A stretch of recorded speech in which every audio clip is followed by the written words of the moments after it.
Mortgage myths busted. What you really need to know to buy a home.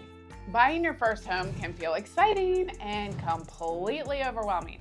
You've got mortgages, down payments, credit scores. It's so much. It is a whole lot. We do this every day, so we wanted to break this down for you. So if you're feeling overwhelmed by the idea of buying your first home, you are not alone, and you don't have to figure it out by yourself.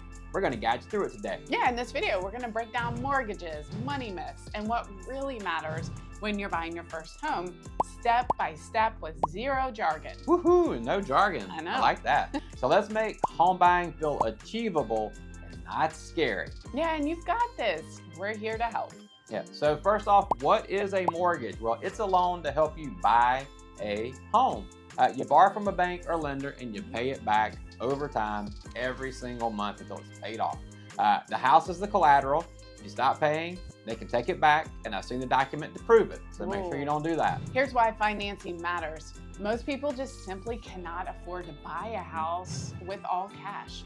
So mortgages spread the cost over time, making home ownership more doable. Think of it like a car payment. Yeah, and so speaking of payments, it is a monthly payment. You're going to pay it back to the bank every single month. So principal is the actual loan amount itself.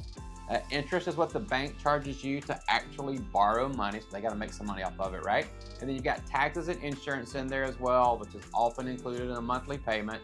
And don't forget the other costs, utilities, maintenance, and maybe HOA fees if you're in a homeowners association. That's true. And also interest rates and credit score. Don't forget about that. You always hear about buzz about interest rates. A lower credit score can mean a higher interest rate. So the higher your interest rate, the more money you're paying over time. That's why you always hear working on your credit. Have a good credit score. That's really important because if you have a great credit score, that means you might be able to qualify for a lower interest rate. Hey, real quick, it's Hal and Kris. If you're interested in buying or selling in Roanoke, make sure you reach out to us with the contact information on the screen. And be sure to take the neighborhood quiz that's in the description below to find out what part of Roanoke will be best for you. So we've given you the high-level overview of what a mortgage is. Now we're going to give you 10 tips that you need to know before buying your first home. Yeah, before you even walk into a home to check it out, which is really exciting. I love that. Let's make sure you're prepared. So you need to remember it's not just the mortgage. We just talked about this. You've got a budget for insurance, taxes, utilities, and repairs. Make sure you budget for all of that as you're starting to look at homes. That's right. And then your credit score does matter. We mentioned this towards the end of the last segment there. A better score does typically render you the opportunity to get better loan deals. So keep tabs on your credit score and fix any issues early in the process and early in life, basically. Here's a really important tip that speaks to me, which is build a safety net. I love saving money.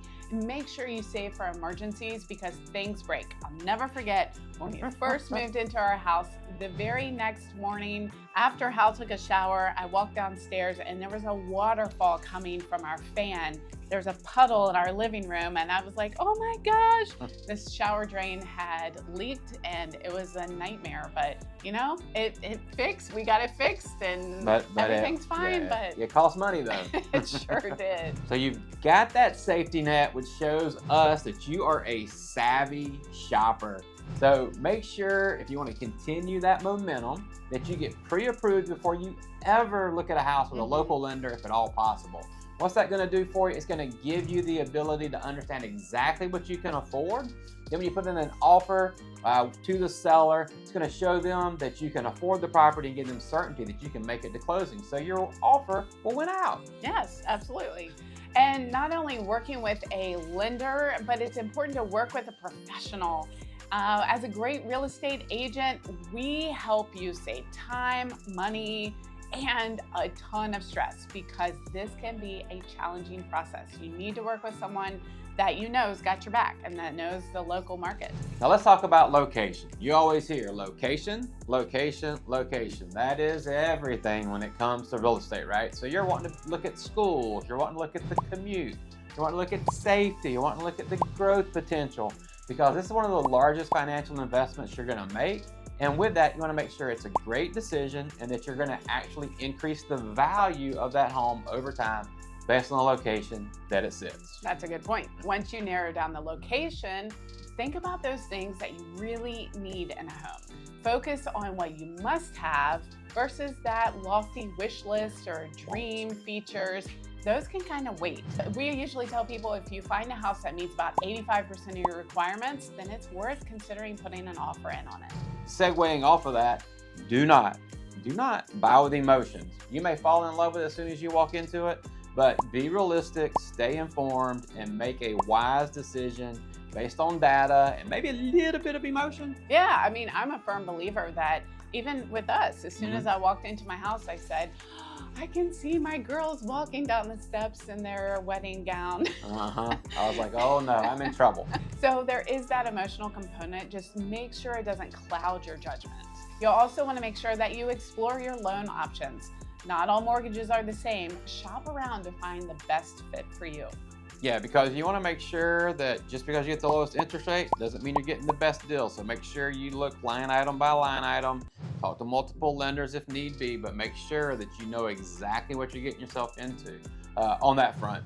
And then speaking of money, still, inspections will save you money over time, right? So you gotta let you know what you're getting into before you actually buy the house. So money well spent on doing your inspections of the house before you actually purchase the property. I always think about inspections too. It just gives me a peace of mind. You get the opportunity to learn more about your house, and also your real estate advisor should be able to walk through and give you suggestions on which inspections are important based on your housing situation. Yeah, and I'll say also, just as an FYI, you're going to get a 50-page document more than likely whenever you get that back, but it doesn't mean you have 50 pages of issues. Right. You've got 50 pages of information and maybe a page or two of small items that may need to be taken care of before you actually close on the property.